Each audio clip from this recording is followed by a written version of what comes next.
Hermann Tertsch, eurodiputado del Grupo de los Conservadores y Reformistas Europeos. Sí, hola a todos. Son unos momentos apasionantes ahora en el Parlamento Europeo, cuando ya vamos hacia la última semana de actividad parlamentaria en el Pleno en Estrasburgo, y esta semana en Bruselas ha sido realmente muy movida y dice mucho de lo que se está preparando y de lo que puede pasar en esas elecciones del 9 de junio, que están poniendo tan nerviosos a muchos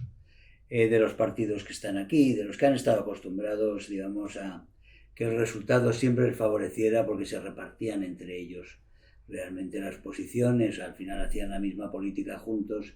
y no pasaba nada. Eso parece que se acaba. Hay unos sondeos que han puesto nervioso a ese partido único socialdemócrata, como lo suelo llamar yo, que va desde el Partido Popular, el Partido Socialista, los liberales de Renew, los verdes, los comunistas. Son 5 partidos que hacen prácticamente la misma política, adoran todos ellos la Agenda 2030 y con pocas variaciones, con diferencias de matiz, pero quieren lo mismo, hacen lo mismo y votan lo mismo. Ahí tenemos al Partido Popular y a los socialistas, que juntos votan el 90 y pico % de las votaciones,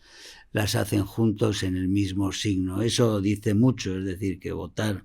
a uno o al otro da un poquito igual, todos ellos marcados también, por supuesto, por los verdes. Ahora lo que ha pasado esta semana es que había una reunión muy importante, la NatCon, que se reúne una vez al año, que son los conservadores nacionales. El año pasado fue en Londres, hace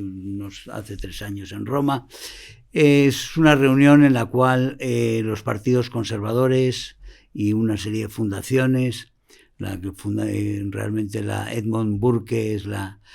que lo organiza, nos reunimos para ver cuáles son las perspectivas europeas y transatlánticas también para el futuro y ver cuál es el estado de cosas ante una panorama que ha sido los últimos 30 años, ha sido un rodillo socialdemócrata. Se ve desde las posiciones conservadoras, había resignación. Ahora en estos últimos 5 años han cambiado muy decisivamente las cosas. Las fuerzas nacionales y conservadoras en toda Europa se están moviendo en Estados Unidos también. En Estados Unidos se habla ya cada vez más de la victoria de Trump y que a pesar de todas las trampas y trabas y añagazas que se están poniendo, es difícil que Biden vaya a ganar unas elecciones en buena lid. Y aquí en Europa estamos viendo unos sondeos que han puesto realmente han hecho entrar en pánico a esos partidos del partido único. Y por eso están pasando cosas muy raras. Entre ellas, por ejemplo, que nos mandaron a la policía, primero nos impidieron que se organizara en un sitio que ya estaba contratado, lo anularon el acuerdo para que se celebrara allí la conferencia de NatCon, después se movió a otro sitio, un hotel, que inicialmente dijo que sí, después por amenazas también masivas dijo que no podía permitírselo, y después finalmente encontró la Fundación Edmund Burke, que lo organiza, encontró a un empresario tunecino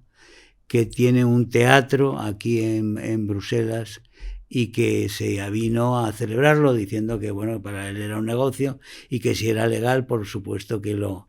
admitía, y que además en aras de la libertad de expresión. Bueno, pues cuando empezaba por la mañana habíamos hablado, porque yo había intervenido ya también con una serie de europarlamentarios, húngaro, polaco, y estaba interviniendo Nigel Farage, el británico, que fue el líder del UKIP, el líder realmente, el que llevó a cabo el movimiento para el Brexit con éxito.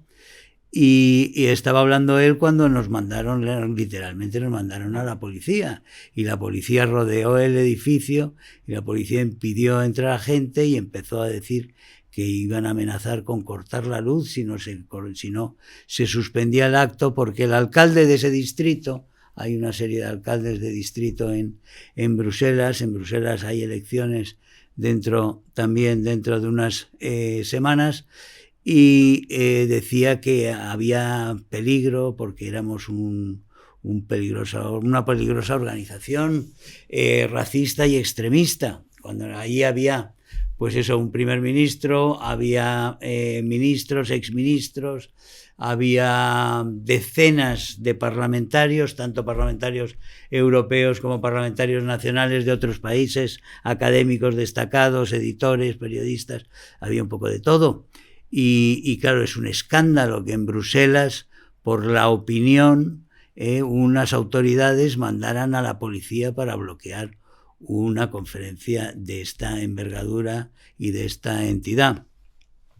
Luego se vio que las protestas de toda Europa que llegaron de protestas de dirigentes y de primeros ministros y de gobiernos, y se tuvo que intervenir el primer ministro belga y cayó la boca al osado personaje que yo creo y muchos creemos que no actuaba solo, sino que forma parte, como los otros vetos anteriores, forman parte de ese intento de sabotear la campaña electoral de unos conservadores que por primera vez en la historia van a poder formar una mayoría a la derecha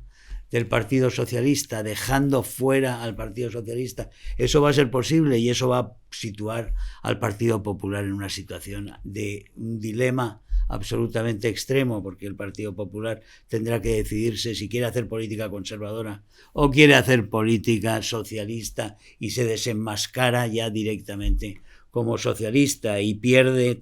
ese mecanismo que ha tenido para vivir, que era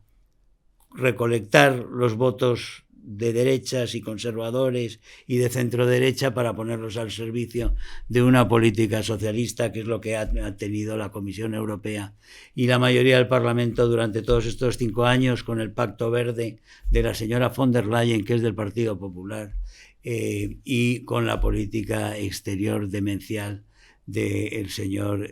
Josep Borrell, que es socialista, pero que ha hecho unas cosas absolutamente inauditas, más allá del apoyo directo a Cuba y la financiación a la criminal dictadura de Cuba, pero ahora mismo está realmente en su protección del régimen de Teherán. Estamos llegando a unas situaciones inauditas. Eso ha sido en la historia del NatCon, que al final se ha celebrado, y se ha celebrado con muchísimo éxito después de la intervención del primer ministro belga, y esta mañana ha estado Víctor Orbán con una magistral entrevista que le han hecho en escena. Hemos tenido a una delegación brasileña aquí invitada por el ECR Eurolat, que yo presido, y que vino encabezada por el hijo del presidente Jair Bolsonaro, Eduardo Bolsonaro. Y estuvimos hablando mucho de la perversa degradación del sistema político en Brasil desde que llegó Lula, la increíble complicidad de los países occidentales con un Lula que forma parte del Foro de Sao Paulo, que es un aliado de Maduro en Venezuela, de todos los regímenes criminales, y que en este momento está practicando ya en Brasil, está practicando una política que cada vez se parece más a la de estas dictaduras narcocomunistas del Foro de Sao Paulo, del cual pertenece, por supuesto, Lula también. En Brasil, donde no había ni un preso político bajo Bolsonaro, ese denostado Bolsonaro, ahora hay más de 1.800 presos políticos, presos de conciencia y presos que han sido detenidos sin juicio previo y que son acusados de un fantasmal golpe de Estado que solo existe en la cabeza de Alexander de Moraes, ese presidente del Tribunal Supremo que sacó de la cárcel a Lula, habilitó a Lula para ser presidente y que realmente en este momento tiene al presidente más o menos a su servicio. El tirano no parece ser Lula, el tirano es Alexander de Moraes, que mete en la cárcel y persigue y censura lo que quiere. Ahora se ha visto que ha tenido una operación de censura masiva antes de las elecciones con Twitter, como ha denunciado el propietario actual de Twitter, de Elon Musk. Eso ha sido unas jornadas muy intensas aquí con los brasileños, con parlamentarios brasileños que han tenido el coraje de venirse hasta el Parlamento Europeo con el ECR, con nosotros, a denunciar esa deriva totalitaria y despótica del gobierno de Lula, porque se arriesgan. Hay un parlamentario brasileño que está en la cárcel y que lo han condenado a 9 años por hacer un vídeo crítico con el juez de Moraes, Alexander de Moraes. En ese sentido, todos arriesgan mucho denunciando fuera en Europa, como en este caso, denunciando aquella deriva totalitaria que se está produciendo también en Brasil, con aplauso, por supuesto, del señor Macron, del señor Biden, y no voy a hablar, por supuesto, de la complicidad del señor Sánchez, porque el gobierno español es prácticamente uno más de los gobiernos del Grupo de Puebla, del Foro de Sao Paulo, y está dentro del entramado que es una multinacional de la izquierda, pero también del crimen organizado, en el cual gente como Delcy Rodríguez, como Maduro, etcétera, etcétera, juegan un papel muy significativo y son los íntimos amigos de Zapatero, de Ábalos, de Sánchez y de toda la cúpula actual del Partido Socialista Obrero Español. Los nexos fundamentales en España con el Foro de Sao Paulo y el Grupo de Puebla ya no están en Podemos, ni en los comunistas, ni en Enrique Santiago, no, están directamente en lo que es la cúpula de Moncloa, como lo ha demostrado también los contactos que se hicieron con Delcy para las operaciones transatlánticas de la mujer de Sánchez Begoña Gómez. En ese sentido, como digo, nos vamos al plenario de la semana de Estrasburgo, que es el último plenario de una legislatura de 5 años, muy larga, muy activa, y que desde luego para Vox ha sido importantísima. Es la primera. Vox es en este momento ya una fuerza absolutamente estabilizada, pero además de estabilizada, reconocida por todos como uno de los protagonistas políticos e ideológicos del Parlamento Europeo, y esperamos que la próxima legislatura, que empezará con unas reuniones después de las elecciones del 9 de junio, empezará con los primeros encuentros para la formación de los grupos a finales de junio, que esta nueva legislatura sea una legislatura decisiva para hacer enmienda profunda al delirante desarrollo, a la delirante degradación de la Unión Europea hacia un superestado socialista de injerencia, de ingeniería social, que va contra el sector primario, que desprecia los intereses y los derechos de sus ciudadanos y que quiere realmente liquidar a las naciones. Vamos hacia la enmienda total de ese proyecto suicida y totalitario que es el proyecto de la Agenda 2030. Vamos contra la Agenda 2030, vamos contra el Pacto Verde, somos la única fuerza española que votó contra el Pacto Verde, y nosotros vamos a hacer que esas fuerzas que se van a multiplicar, esas fuerzas contra el Pacto Verde y contra la Agenda 2030, tengan la fuerza y el carácter y la visión para hacer una Europa mucho mejor, mucho más libre y mucho más sensata. Contenido financiado por el Grupo de los Conservadores y Reformistas Europeos del Parlamento Europeo.